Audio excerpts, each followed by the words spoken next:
Hey everybody, thank you so much for joining us. This is the Alvanon webinar 3D Beyond the Core Size. My name is Jordan Huggins and I am the marketing manager here at Alvanon, and we're going to go ahead and get started. I'm going to be your moderator for today. Um, for those of you not familiar with Alvanon, we are a global apparel technology company focused on the body and its application and implications in the apparel industry. We like to think of ourselves as the science behind the art of fit. Now, before I introduce you to today's speakers, I have a few housekeeping notes I wanted to get out of the way. Today's presentation will run approximately 40 minutes.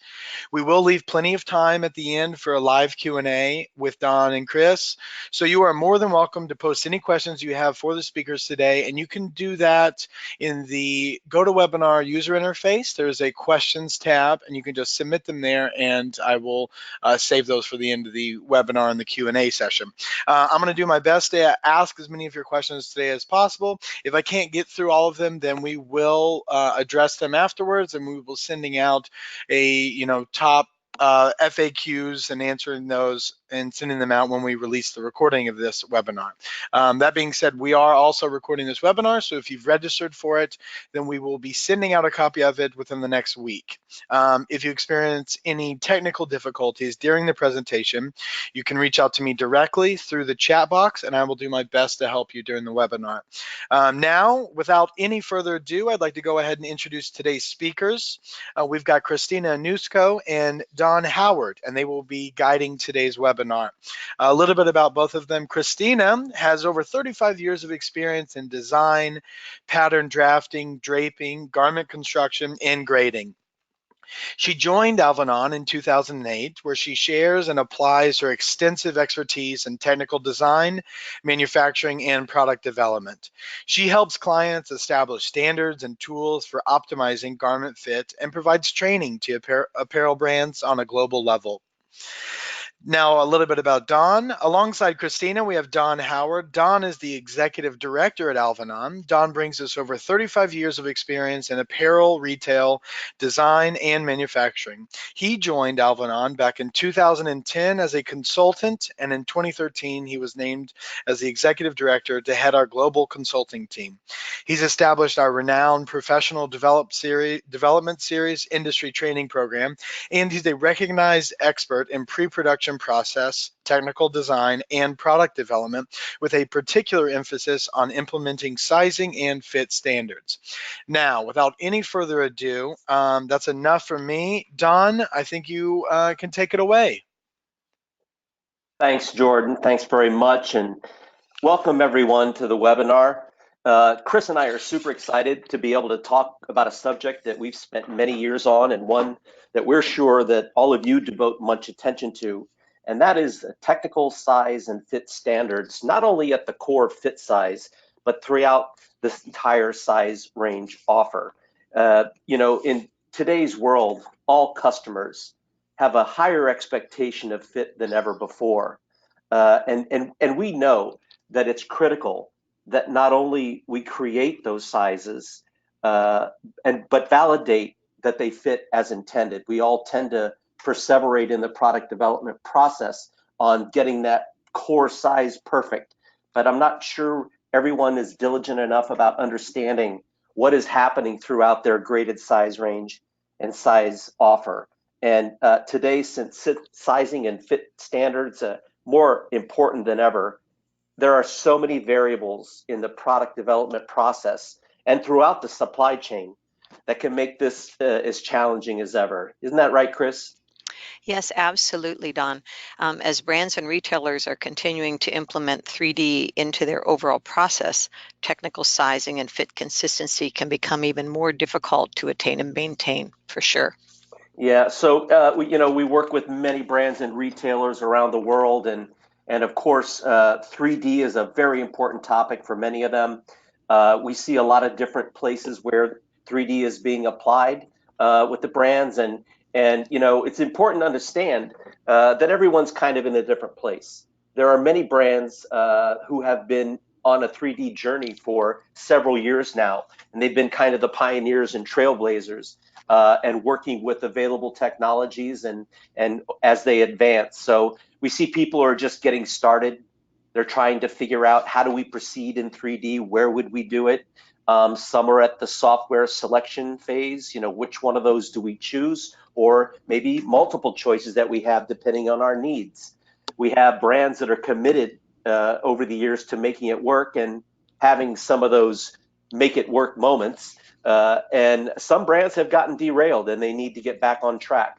But ultimately, the industry is going toward a proficiency level that will happen eventually. So today, we'd like to kind of start dialing into, number one, a couple of examples about where we see most brands using 3D today, right, Chris? Yeah, absolutely. We see a lot of times where brands are specifically using it for graphic placement, looking at proportion and size, definitely using it for colorways and for scaling print size on different product.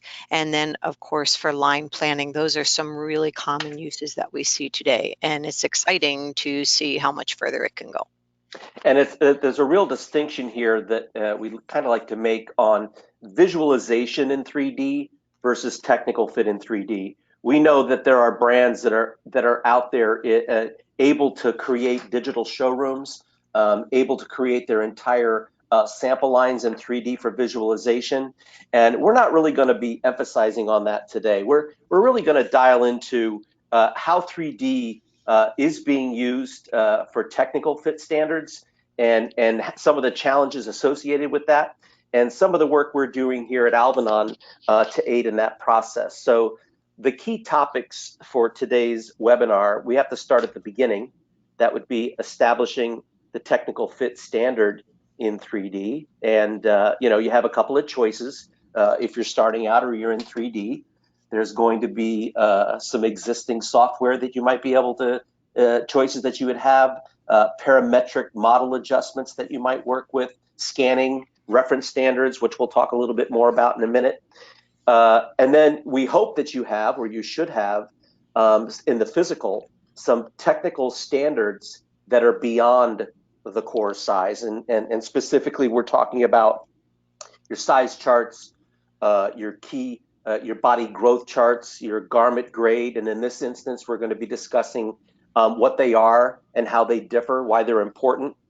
And a particular emphasis in this webinar is creating a virtual body standard that would stretch across the size range. So, what are the technical considerations behind a size set, if you will, of virtual bodies with the existing stretch and parametric tools, and talk a little bit about the Alvanon approach. Also, wrapping up with some keys to success that we've seen that are tried and true for garment evaluation in 3D, and that's all about essential technical fit tools for size and consistency across the size range. Well, technical fit standards, they should exist in the physical. We hope they do for your brand. And also those same standards should apply in 3D when we're talking about technical evaluation. So if you've just started in 3D, and for those who have gone through this journey, they're probably going to acknowledge what this is like. You have a couple of choices, right? Yeah, when you get your software package, there might be some existing avatars in there that you could choose and establish as your technical fit standard. There might be options where you can make your own parametric adjustments. So you're building sort of your own standard inside that 3D software. And we know over the years, many clients, for lack of a better way of attaining that standard in 3D, have literally scanned either their fit models or their fit form, fit stand, fit mannequin, what have you, and tried to import that into the software, which for those of you who have done it and for those of you who will try it, is fraught with all kinds of challenges that we'll discuss here in a moment. But we believe here in Alvanon, for technical success in 3D, that journey really begins not just with any avatar, but the fit standard that accurately represents the brand's target customer body in all shapes and sizes. And Chris, I'm going to share with the the audience here, over the years, we've been doing this for a living, and in an effort to create that physical fit tool. So we know that when you scan a person, they're by nature asymmetrical. It doesn't matter who they are. So in 3D, what we have to do when we're creating our avatars, we have to adjust for symmetry and balance. We might have to make some decisions, even along with the brand or the brand themselves, make decisions on adjustments and shape measurements that would end up in a fully symmetrical presentation of an avatar that would be mass produced as a physical tool that whose intent is to aid garment evaluation throughout the supply chain, right? So over the years, with as 3D has evolved, we've recognized the need to having that exact alva form in 3D is really the standard for the apparel industry if you're following that standardization process. It is the exact duplicate of that physical alva form. And again, it's intended as a tool to help garment evaluation, not only in the physical, but also in 3D. So let's go beyond the core size, shall we? Chris, I'd like you to talk us through technical fit standards that hopefully exist in the physical that go well beyond the core size. And namely, I'm talking about a brand size chart, body growth charts, and garment grade, and talk a little bit about what the difference is. Sure, absolutely. So just getting started and kind of taking, when we're talking about fit tools through the progression of how we're getting to those size charts and a full body growth chart that we're going to talk about as we keep going through the information here.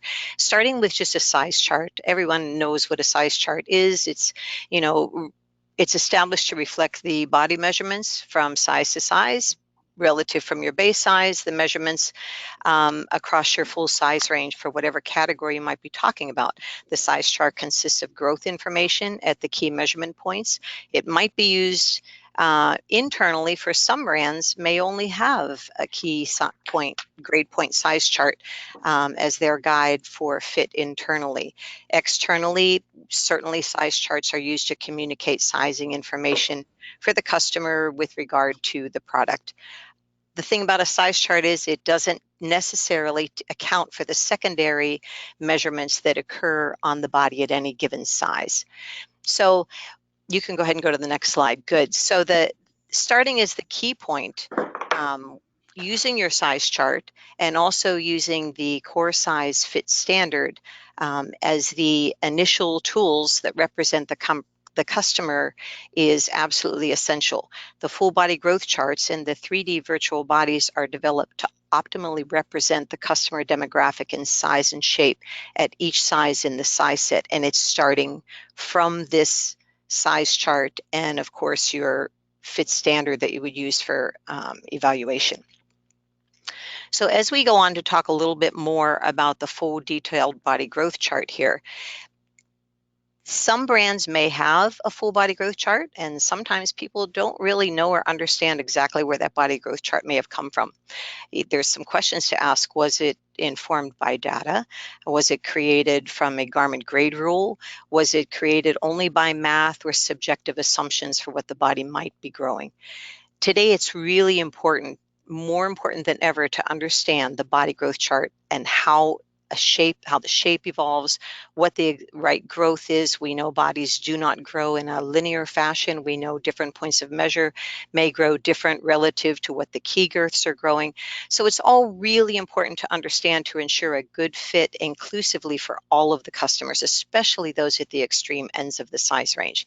So a full body growth chart includes up to 30 measurements that is indicating how the bodies are getting bigger and smaller relative to the core size. Now, when it comes to uses for this body growth chart, one of the most obvious ones could be the garment grading, but they certainly can be used and should be used to create size set avatars. When it comes to actually creating a 3D body image, that's usually where the difficulty comes in when you're looking at a page with numbers on it. Getting all those numbers to work while maintaining the proper shape and proportion, that always presents a challenge to someone. We're going to talk a little bit more about about what that means as we go on through the webinar here. Certainly, the incremental chart of the full body growth chart is a key tool when developing the garment grade, and that's so that you can absolutely ensure that all the sizes in the range are appropriately accommodated in growth.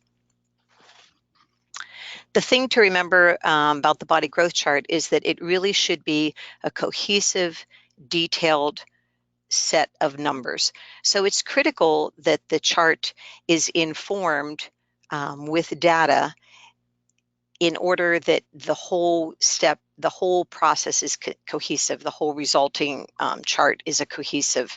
And that starts back from using the basic size chart that is reflective of your customer and the core size fit standard that you use for fit, which also should represent your demographic customer. The body growth chart is not only reliant on revisiting the data for the measurements to complete it, the core size shape plays a critical part in the curvilinear measurements. So those are the measurements that are taken along the body that may be comprised of coming together with different measurements. And so in order to be sure that the measurements of the body growth chart are reflective of building an actual body, it's important that the conjunction of the body growth chart and the avatar size set is built together. It's a little bit like the chicken and the egg kind of a thing, because you can start with your body growth chart numbers, and then the way to really validate and finalize those scientific measurements in a body growth chart is by the creation of 3D virtual bodies. And so they kind of substantiate each other. There are some measurements in that body growth chart that are curvilinear and the result of meeting other critical measurements. So those typical measurements might include an armhole, center front neck, and center back neck to waist, and total rise. So you want to keep that in mind when you're using the body growth chart, that it won't always match the garment grade, and there will have to be some consideration to the numbers when you're actually creating the bodies. Now, whenever we start to talk about garment grading, we know that garment grading is, of course, the process of going up and down in a size range, making a garment bigger or smaller. But there are absolutely some key considerations to developing and using an effective garment grade. It should definitely accommodate the body and the shape growth changes across the sizes. It should, if it's properly executed, it should maintain the design and the fit intent of the core size. So whatever you're seeing at your core size in terms of ease over body and expression of fit, you should see that across the size range if it's properly executed. And garment grade should always maintain appropriate pattern shape for the feasibility of construction and production. And so that goes back to relating back to what the body growth is doing and how you were using those two together. When we talk about using the body growth and what that is versus the garment grades, sometimes people will pick up a body growth chart and they will automatically see that as their garment grade. And it's important to know that the incremental body growth chart is absolutely key in helping to develop the garment grade. It's a very, very valuable tool. But it's important to understand that not all of the points are actually going to translate directly into a garment grade. There are several points of measure that really won't do that for several reasons. I'm going to talk about a couple of them in just a moment here, but following the appropriate hierarchy when developing and applying the grade is important to ensure the growth is needed and met at the key grade points. So this would actually result in letting the pattern shape dictate the incremental growth at some points. So Chris, Yep. let me ask you a question here. Mm-hmm. So I guess basically what you're saying in essence is the body growth chart is telling us what the underlying body is doing as it's getting bigger and smaller. And the garment grade is what the garment is doing on top of that body growth, correct? Yeah, that's correct. And Okay. that's why some of the measurements won't match from body to garment grade. It sounds like a simplistic explanation, but could you show us some examples of specific measurements where a client will come to us and say, hey, we'd like our size set avatars. I've given you my garment grade rule. Could you please use that to follow in body growth? Sure, absolutely. This is one in particular that we see very often. The across shoulder of the body does not tend to grow very much. And if you look at the visual on the left side of the screen that you're looking at is showing a pattern that is graded exactly as per the body growth. We know that the across shoulder grows a minimal amount. If you take that measurement in relationship to the girth, you get the kind of misshapen pattern that you're seeing here. So there has to be some allowance and some judgment. So it's always relative back to the body growth, but also making a sound judgment for correct pattern shape. And in this particular example, it's also another common point of body growth versus garment grade. If you're looking at an armhole circumference growth versus the garment grade, the top you're seeing the garment grade of the pattern that's shown there, and you can see where the pattern measurement from the small to the triple X and the growth, the incremental growth that's happening. If you look at the chart on the bottom, which is the actual body growth chart this grade was derived from, you can see the difference in growth across those same sizes. So not only are you seeing a difference when you translate to the body from the body growth to the garment grade in maintaining the correct pattern shape, you could see what would happen if you tried to use the body growth to actually create a body. It would create a very peculiar shape. Thank you. Thanks for Mhm. explaining that. So, what do we have here? Well, this is a full-size set of virtual alvaforms. And what's important to keep in mind and what we're looking at here is that when it comes to creating the full body size set, it's more than just about the measurements. That's really only part of the solution. You really need to understand the relationships of each measurement to each other measurement across the size group. That's really essential. Beyond the measurements, understanding the body shape evolution, how it relates back to the core size, and the proper proportionate growth is absolutely vital to creating a proper cohesive technical body size set. And this example is super important because most people we know struggle with children's wear and sizing, and this is an example of a body growth that's actually following data that tells us about a growth spurt, about the body changing and becoming more mature. And what you can see here is that this has nothing to do with a stair step or like a Russian doll nested situation. And with all the different types of product and categories, genders, and so forth that we work with, each and every one of these bodies and size sets has very specific challenges in the ways that the body grow. Yeah, no, that's absolutely right. And when we're talking about children's, there is still a relationship here, from the smallest size to the largest size coming off of that size 12. So there is somewhat of a bit of a nesting going on here. So the growth is cohesive and they're still related to each other. But what's important is that it is informed and the proportion is appropriate at each size. Cool, cool. So here's another example, Chris, about the cohesive growth, right? Yeah, absolutely. And this is, just as we focus on a nested graded pattern, how many times we all look at a nested graded pattern and we're looking for those shapes to look like they're growing proportionally. In a lot of ways, when you start talking about a commercialized size set of bodies and being able to reproduce commercially product where you want it to be consistently the same and with a repeatable consistency for your customer, that's where having a technical size set that is cohesive, where each size is related to the next in the proper proportion, the proper amount of growth, that's whenever that comes into play most importantly. Cool. All right. So let's look at this example, right? And again, as an example of a few extremes in body growth. Yeah, absolutely. This is a good one to show how the body grows in size and evolves in shape across a gender size group, looking at it fully from one size to the other. And this is absolutely intent, especially when you're talking about your garment grading, to ensure your design intent and your fit is optimal at each size. It really provides, using a size set like this, whether you're using it in a physical form, or if you're thinking about using it as in the 3D world as a virtual avatar, it absolutely provides the opportunity to maximize the use of your fit standard by developing this full size range. And it's just so important to understand how that growth really happens. You know, Chris, as I look at this, another thing jumps out is many times there's a very confusing subject when it comes to inseam, when it comes to a garment grade, and it comes to body growth. And the example here in the women's range that we're looking at, and then more obvious in the big men's range, these people are all the same overall height. But if you look at the inseam measurement on the guy as he gets bigger, it's actually getting shorter. Can you explain that?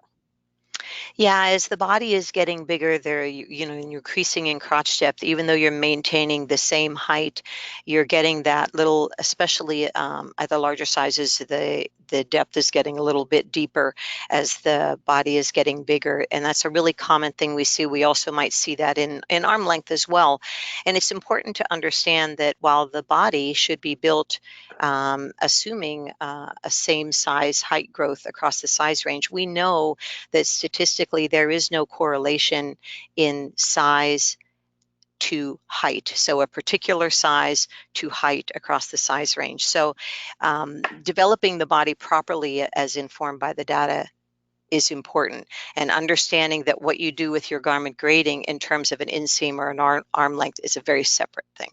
So it's a great point. So as people get bigger, they're not going to get taller. And as they get smaller, they're not going to get shorter. There's no data to support that. Mm-hmm.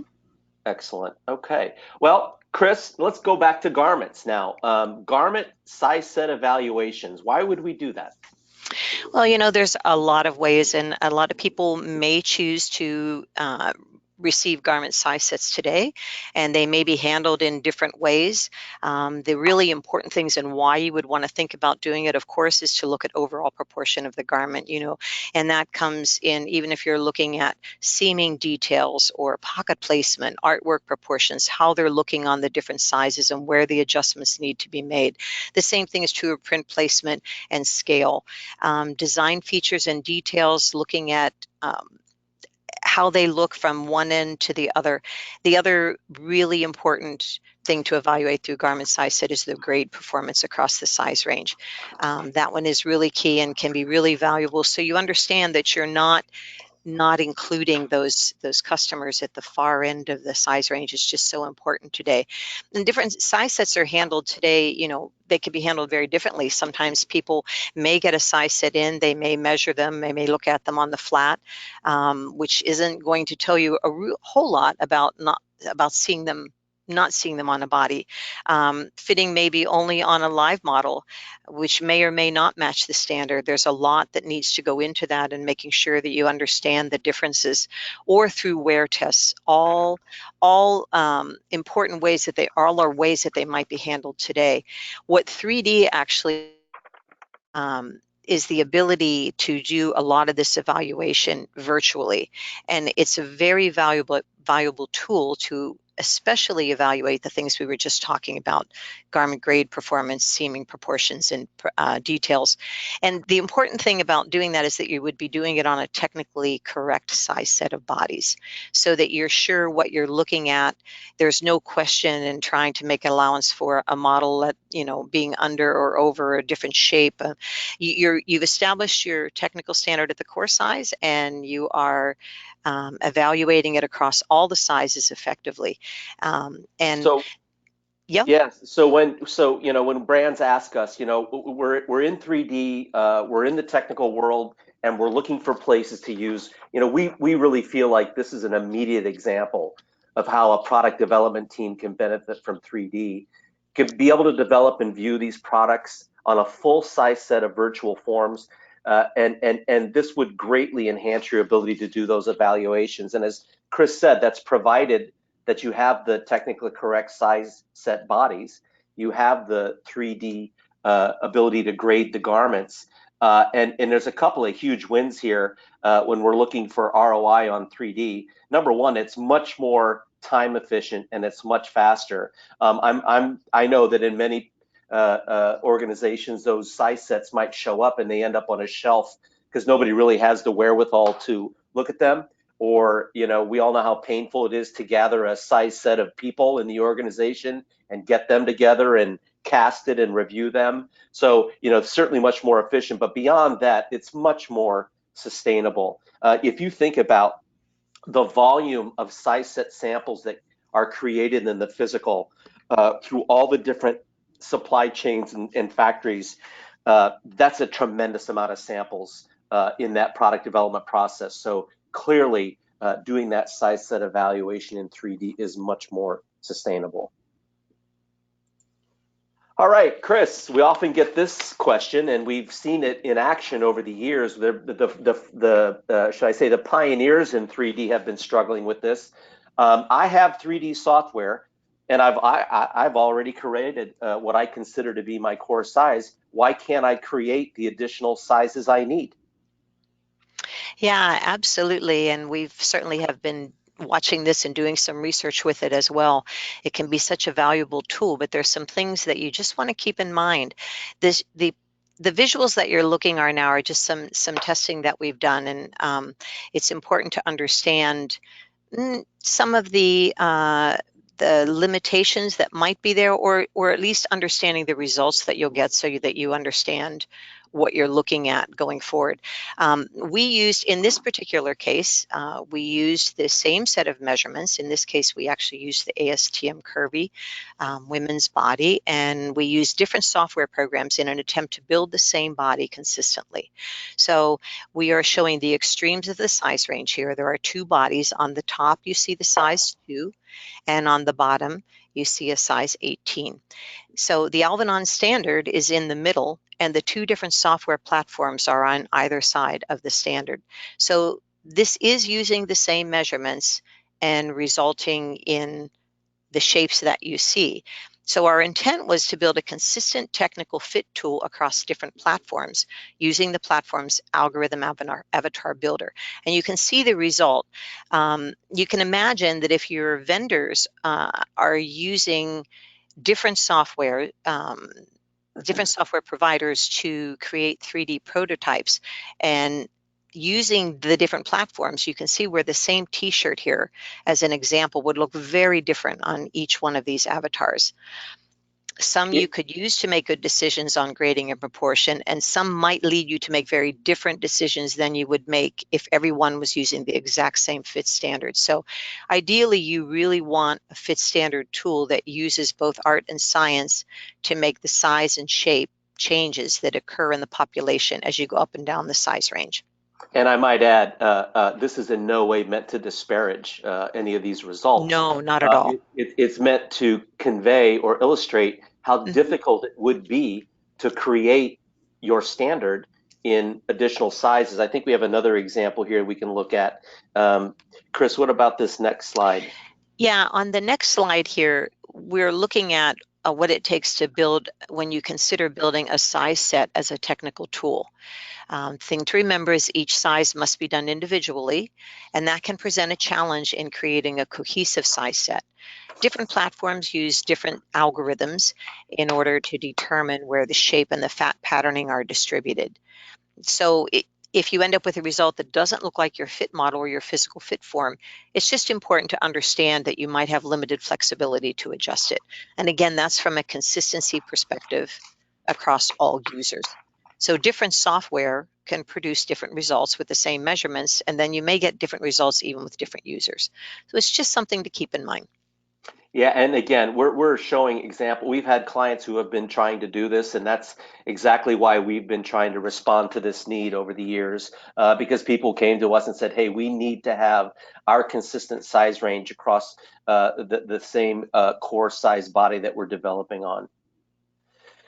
So we've covered a lot of ground here, and I guess the question is asking, where are you now on your 3D journey? And if you're going to get into 3D, what are the questions that you need to consider in the technical world? Number one, we know that the essential fit tools for 3D, you really need to have an established fit form standard in the physical. So if you haven't done the work of making sure that you've validated and that you have a core fit standard that maps to your target demographic, the age range, the shaping and size characteristics, all those things in the physical. It's very hard to start working in 3D because you'd probably be creating something on your own. A virtual replica of that fit standard in 3D is super important, and the simple reason is, and for those of you who do follow the methodology of using physical fit tools in throughout the supply chain for garment evaluation, is that everybody who's working in 3D still needs to prove the concept in the physical, especially at the fit approval stage. We're not there yet. We might be there one day, but we're not there yet. So being able to create and get to that final sample without a lot of physical iterations, you still need to create a garment and evaluate it and validate it in the physical. Along with that, I firmly believe there's no pixie dust involved in technical fit standards. You need to have blocks, basic blocks that map to that physical standard and that can be stitched and applied to your fit standard in 3D, your replica Alvaform. So those are really foundational. And of course, if you're going to be talking about assessing size sets, you need to be able to have that standard garment grading. And if you haven't looked at your grading recently, you might want to do so because, as Chris alluded to earlier, understanding how those bodies are really changing, especially in today's world, is going to have an impact on the effectiveness of your current garment grade in terms of overall coverage and size range efficiency. Now, along with that size set of avatars that exactly map to your standard, you would have the ability to do size set evaluations in 3D, which, you know, again, we think is a really great way for many brands to start working in 3D. And lastly, we still understand that the live fit model that maps to your current standard as a representation of your standard is still really very important. Now, there are some areas of the world, there are some places where live fit models are no longer used because they're simply not available. But we do believe the same philosophy of being able to prove concept after you've seen garment evaluations in 3D. You're still going to have to make a physical sample and evaluate it not only in the fit form, but on your model for things like comfort, function, range of motion, and all of those things. So I hope this has been informative. We've covered a lot of ground here, and I think we've covered it a little quicker than I thought. But it is time to open the floor for some Q&A. Hey, yeah, absolutely. Thank you guys so much. So informative. We got a bunch of questions coming in, even right now. We'll start out with a couple here. How does Alvanon arrive at a body growth chart? Was the first question. Are there data, scans, analysis behind the body growth charts? So yeah, that was the first question. Chris? Yeah, absolutely. The body growth chart definitely is informed by data and scan analysis. You know, we're starting from one of our alva forms that have been developed. We have the data and the scan data that backs that up, whether it's a standard form or it's a custom form for you as a client.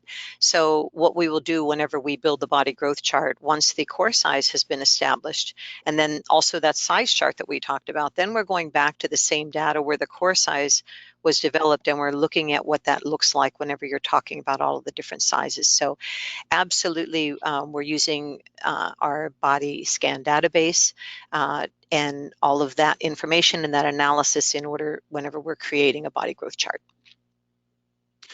Awesome, thank you. Next question. If we need help with creating a body growth chart, how long does that take? And then how long to create the virtual bodies?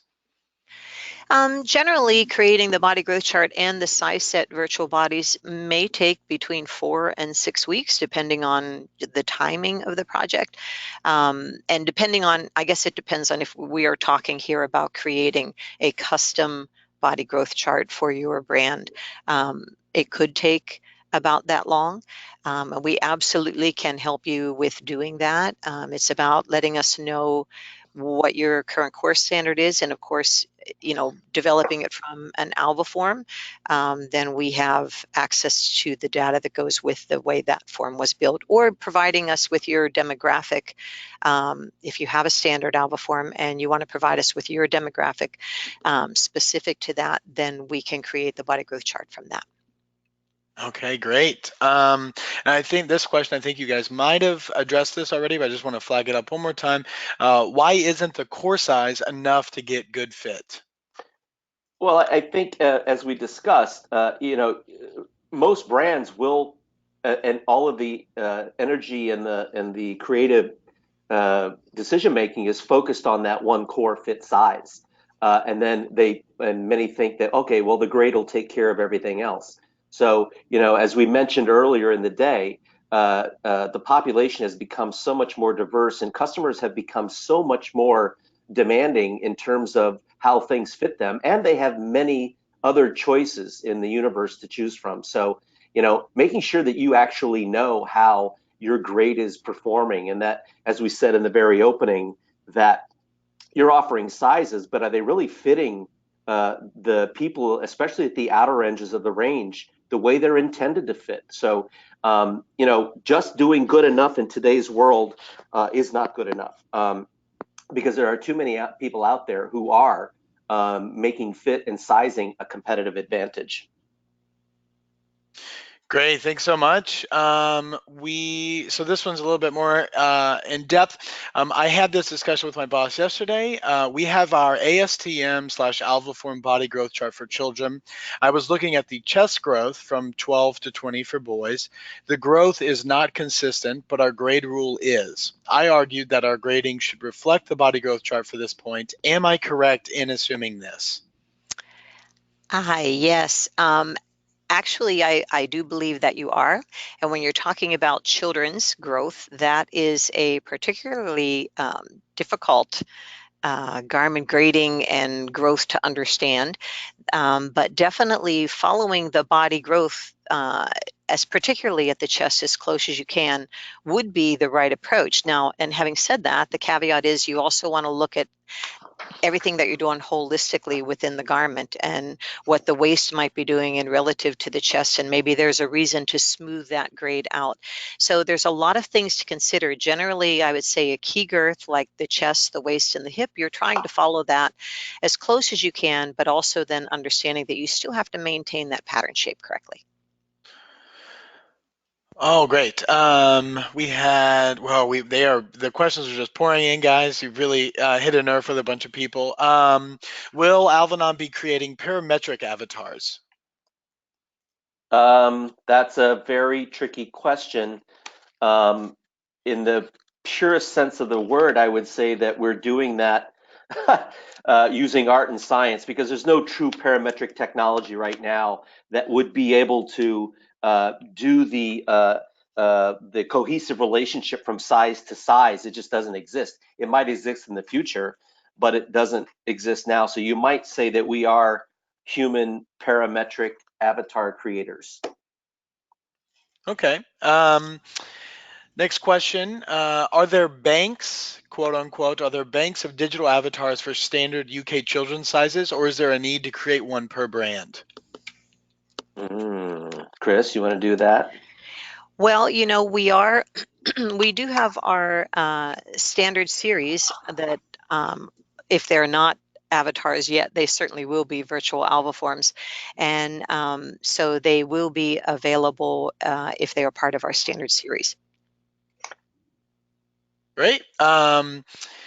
Last year, I heard that you were working with Browseware to provide the ASTM standard avatars through their license. Are we still providing this?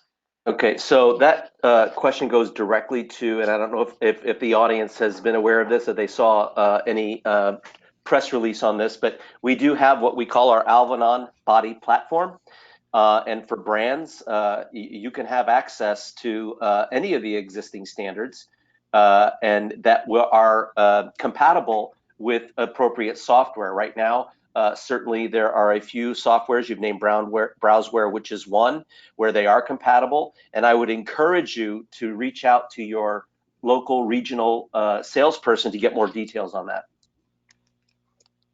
Great. Thank you, Don. Next question. When evaluating a size set and you realize that you have to change a grade rule, what are the repercussions in changing one grade as it affects others?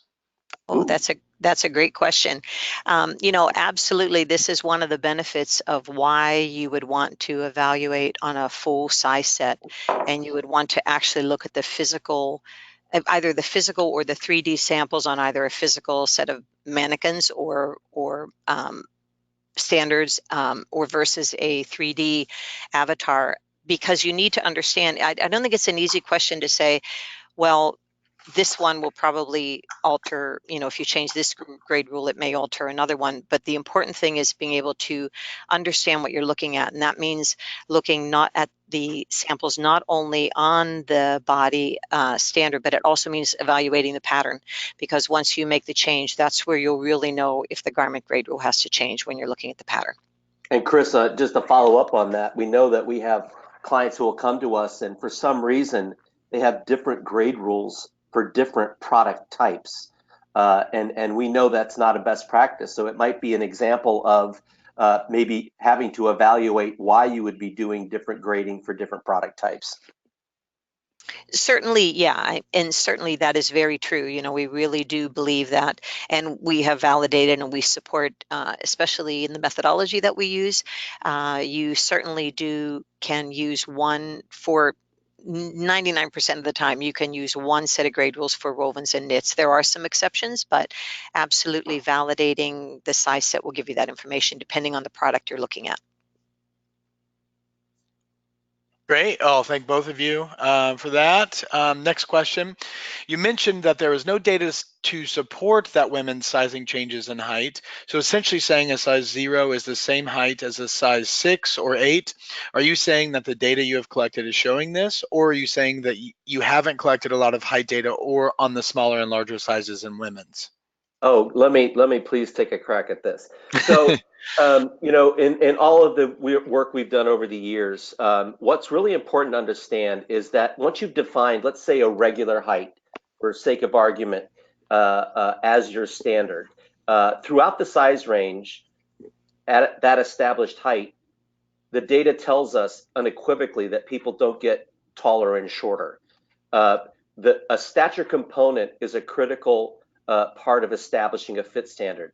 And that's why when brands are trying to accommodate people of different stature, they would be obligated to offer tall sizing and, in case of women's, petite sizing. So the overall girth sizing is the same, but there are different stature conditions that you're considering.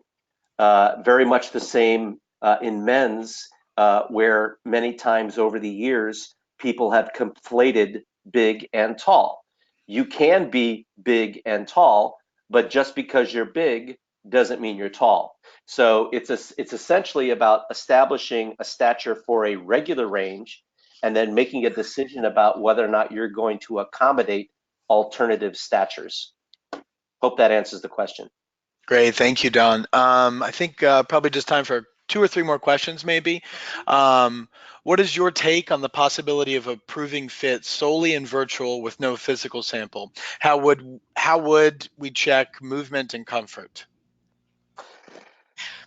Well, from my perspective, I think we're a little ways away from approving fit solely in virtual. I think it may be coming in the future. I think it is still very important to be able to check movement and comfort, especially if your product is an activewear brand. I think that that's really important. But boy, the technology is changing rapidly, and that's what we're all watching and waiting for. So I think probably in the future. Yeah, it's a long way off. And like anything in 3D, people tend to start out with product that's a little bit easier to maneuver and work with and maybe less fit specific. So those types of garments and those types of activities are probably going to help lead the way into what the future looks like. Great. Thank you both. Maybe 2 more questions. I have been working with bras and swimwear. We do fine for developing the average size A to D. Is there anything that addresses the stress and overhang or weight of a breast mass past the D cup within 3D and alva forming? All right. Well, I can promise you that since we've been working on Alba Forms, we've been testing and doing R&D on uh, standardization for bras and intimate wear. I don't think anybody's done it yet, and I don't think we're giving up on it. It's not there yet, and I don't think we're finding it anywhere. So that would be an example of a very specific end-use product where, of course, walking away from a live fit model would not be advised at this time. Yeah, agreed. Okay, thank you guys. And I think maybe one more question. How can we create the best standards for underbody growth garments, i.e. for active wear to achieve best fits and same compression feel and core size throughout the size range? Is this achievable in 3D? You know, definitely you want to understand the percentage of ease underbody and the fabric. There's so many components when you start to talk about compression, and the fabric plays an important part in it. There, 3D from what we've seen has the different pressure mapping and heat mapping that's available there. Like fit, I think it will give you some indication of where there's additional pressure.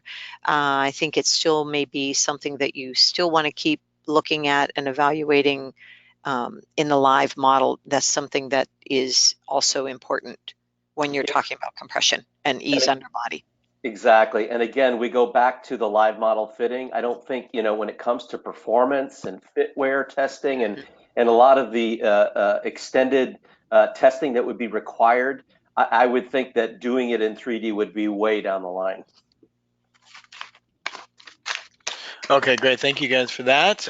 Yeah, I think we actually probably, if you guys are down, if you're open to, we have time for a couple more questions.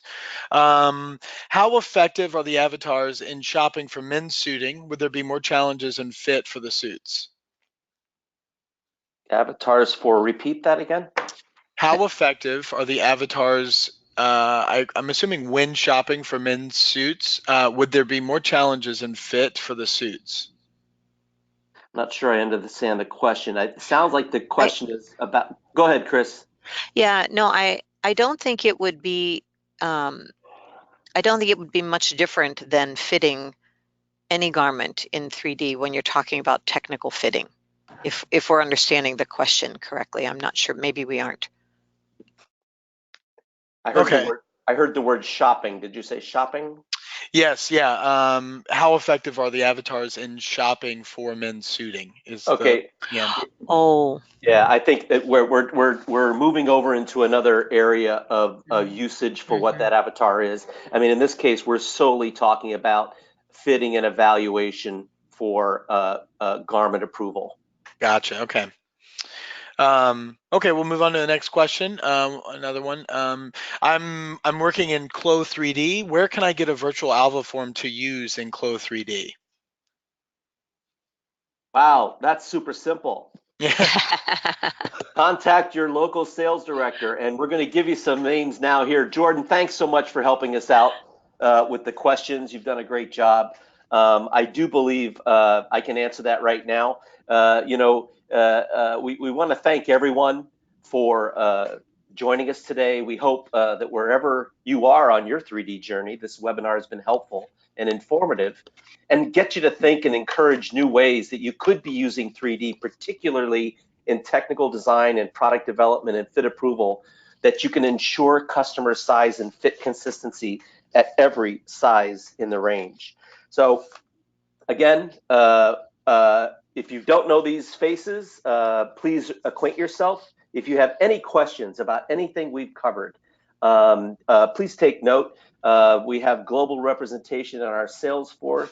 And I would love to, on behalf of Christina, Chris, thanks so much for your efforts here. You were terrific. On behalf of Christina, myself, we really want to thank you. It was our pleasure to brief you on our findings today, and we hope you have a terrific day. Thanks you. Thanks, everyone. Thank you, Don and Chris, so much. Guys, as I mentioned, a couple of sign-off notes. We did record today's webinar. We will be sending that out within the next week or so. So if you had issues or you weren't able to tune in for the whole thing or just caught the last half, we will be distributing a copy of the webinar, recording of it within the next week, along with we're going to try and answer some of those questions that we weren't able to get to. If you enjoyed today's webinar, please head over to our website at alvanon.com. Sign up for our new newsletter. There you can kind of keep up to date with some of our special events coming up, our workshops in Atlanta, Minneapolis, and San Francisco, and any future webinars or industry reports that we publish. Thank you guys so much. Thank you, Don and Chris, again. We wish you all the best.